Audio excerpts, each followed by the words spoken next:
Hello and welcome to another update on the Temple Mount Bible Scenes project. Almost 3 months have passed since I posted the Temple Mount work in progress video. I had almost completed the outer section of the actual Temple Mount itself. I had also already begun work on the temple and continue to add finishing details. I think one of the hardest parts of this whole project is not the modelling, but having a good idea of what the model should look like. And once again, I was able to access the brilliant mind of Leen Ritmeyer, who saved me lots of erroneous work. In fact, it was from his book called The Quest, revealing the Temple Mount in Jerusalem, that I have learned so much.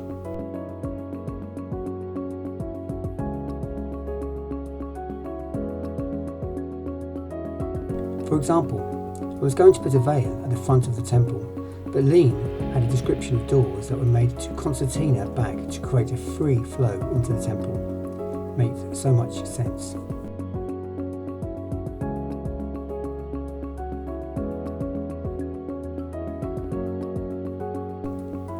Of course, some aspects were more challenging than others. Sections like the porch area, where gold vines wound around huge pillars at the entrance.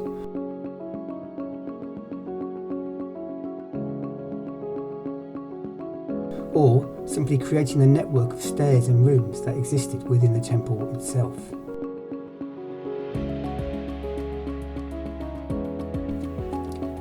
Having done the main work on the temple itself, the next step was to create the temple complex and all the buildings and courtyards that existed.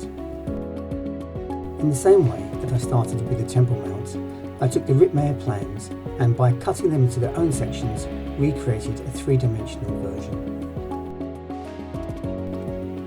Using this as my guide, I set about modelling each individual building of the temple complex.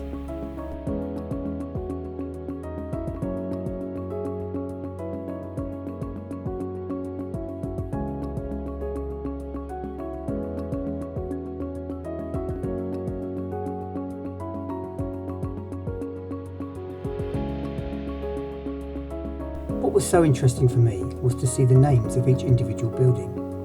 In his book, Leen describes each building and their purpose. For example, the chamber of the Woodshed, where priests with a blemish had the tasks of examining logs for woodworm. If the woodworm was found in the log, it would be disqualified for use on the altar. Bit by bit, the complex took shape, and before too long, I had everything in place. The final thing was the Soric wall, a low wall with interspaced entrances that runs around the perimeter of the temple complex. Basically, this was the final point at which any non-Israelite could enter. Inscriptions forbidding the entrance of Gentiles were placed at every entrance. A quick shout out here to another fellow 3D designer, Daniel Smith, who kindly gave me a cleaned up version of the Soric inscription to use. I hope to go into greater detail for all these elements and buildings once everything is complete. And so I am almost ready to start the export process to Unreal Engine. I have a bit more work to do on the outer perimeter, but the greater part of the project is nearing completion. I anticipate a few more months' work, so please be patient and pray that God clears the way for me to work on it. Blessings to you all, and especially to those of you who have so kindly become financial subscribers. I know I say it every time, but it's no small thing you are doing, and I am so appreciative of you all. Yours in Christ Jesus, Jeremy.